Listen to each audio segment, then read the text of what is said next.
तुम मुझे खून दो, मैं तुम्हें आज़ादी दूंगा। यह सिर्फ नारा नहीं था, यह महान क्रांतिकारी नेताजी सुभाष चंद्र बोस का संकल्प था, जिनने भारत की आज़ादी के लिए अपना घर, अपना सुख, अपना जीवन और अपना सर्वस्व त्याग दिया। नेताजी सुभाष चंद्र बोस ने अंग्रेजी हुकूमत के सामने झुकना स्वीकार नहीं किया। आजाद हिंद फौज खड़ी की, आजादी का जज्बा जगाया। हर देश अपनी आजादी की लड़ाई लड़ने वाले महानायकों को श्रद्धा से, आदर से याद करता है, लेकिन हमारे देश भारत में भाजपा के एक सांसद स्वतंत्रता दिवस के ठीक पहले नेताजी सुभाष चंद्र बोस के संघर्ष और आजाद हिंद फौज के इतिहास पर ऐसी टिप्पणी करते हैं जो सिर्फ आपत्तिजनक नहीं है, जो सिर्फ अपमानजनक नहीं है, बल्कि भारत के स्वतंत्रता संग्राम के इतिहास को छोटा करने की कोशिश भी है।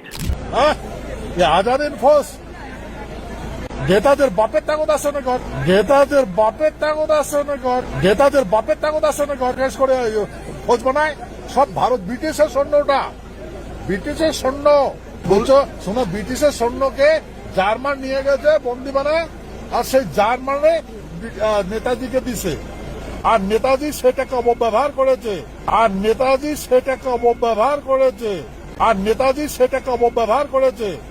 তো সেই ব্রিটিশের বিরুদ্ধে যে আজাদ হিন্দ ফৌজ গান ধরেছে, বন্দুক ধরেছে, তাদের স্ট্যান্ড হ্যান্ড কেন দিল না, মৃত্যুদণ্ড কেন দিল না, তাদের শাস্তি দিল কেন? भाजपा के राज्यसभा सांसद अनंत महाराज ने नेताजी सुभाष चंद्र बोस और आजाद हिंद फौज को लेकर जिस तरह की टिप्पणी की है, उसने एक बड़ा सवाल और बड़ा बवाल खड़ा कर दिया है। अनंत महाराज का कहना है कि आजाद हिंद फौज के सभी सेनापति असल में ब्रिटिश सेना के भारतीय सैनिक थे। जर्मनों ने उन सैनिकों को बंदी बनाया और बाद में नेताजी को सौंप दिया, और नेताजी ने उस मौके का सरासर गलत इस्तेमाल किया। नेताजी सुभाष चंद्र बोस के बारे में ऐसी स्तरहीन बातें करके भाजपा ने, संघ ने फिर अंग्रेजों के प्रति अपना प्रेम जाहिर कर दिया है।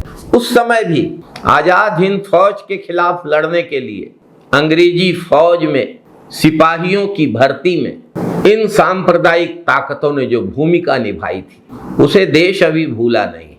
लेकिन सवाल सिर्फ अनंत महाराज के बयान का नहीं है। सवाल ये है कि भाजपा और संघ की विचारधारा के नेताओं को बार बार उन लोगों से क्यों तकलीफ होती है जिन्होंने अंग्रेजों के खिलाफ लड़ाई लड़ी।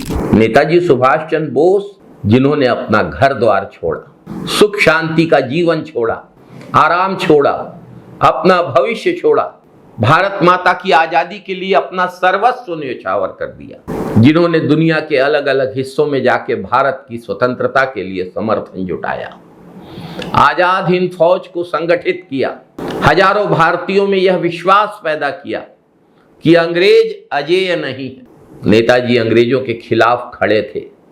यही बात कुछ लोगों को आज भी चुभती है। जो लोग आज नेताजी सुभाष चंद्र बोस, महात्मा गांधी और पंडित जवाहरलाल नेहरू के योगदान पर सवाल उठाते हैं, उन्हें फिर से एक बार इतिहास पढ़ना चाहिए।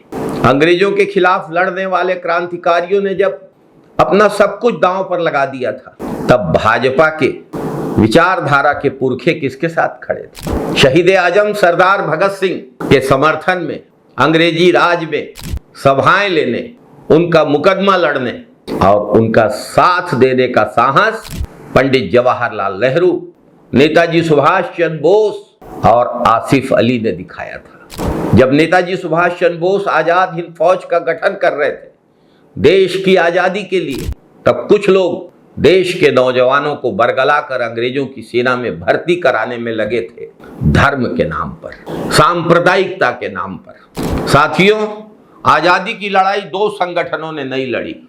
एक जिनको पाकिस्तान चाहिए था और इसके लिए अंग्रेजों की मदद चाहिए थी, सरपरस्ती चाहिए थी, और दूसरे वो जो पाकिस्तान चाहने वाली मुस्लिम लीग के साथ गठबंधन की सरकार चला रहे थे, सत्ता सुख भोग रहे थे और देश की आजादी की लड़ाई लड़ने वालों के पीठ में छुरा भोग रहे हैं। आज भी वही लोग सत्ता के लिए देश के भाईचारे और एकता को तार तार करने में लगे हैं। जिस दौर में अंग्रेजी सत्ता की ताकत सामने खड़ी थी।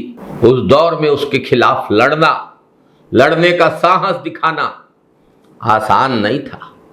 उस दौर में डरे हुए लोग अंग्रेजों के सहयोगी बने हुए थे। उस दौर में नेताजी ने अंग्रेजों के खिलाफ संघर्ष किया, भारत माता को आजाद कराने के लिए आजाद हिंद फौज का गठन किया। नेताजी ने वो साहस किया था, गांधी जी ने वो साहस किया था, पंडित जवाहरलाल नेहरू ने वो साहस किया था, सरदार पटेल ने वो साहस किया था, मौलाना आजाद ने वो साहस किया था, भगत सिंह ने वो साहस किया था, अशफाक उल्लाह खान ने वो साहस किया था, चंद्रशेखर आजाद ने वो साहस किया था और असंख्य ज्ञात अज्ञात भारतीयों ने वो साहस दिखाया था। उस साहस के कारण आज हम आजाद हैं। जो उस समय अंग्रेजों के गुलाम थे, आज ट्रंप के गुलाम हैं। इनकी फितरत ही गुलामी है। आजादी की लड़ाई में दो तरह के लोग थे। जो देशभक्त थे उन्होंने आजादी की लड़ाई लड़ी, जंग में गए। बाकी आप समझदार हैं, जो जंग में नहीं गए वो कहां गए। भारत माता की आजादी के लिए अपना सर्वस्व त्यागने वाले नेताजी सुभाष चंद्र बोस और उनके समस्त सहयोगियों को आज स्वतंत्रता दिवस की पूर्व संध्या पर असली आवाज शत शत नमन करती है। जय हिंद साथियों, वंदे मातरम साथियों।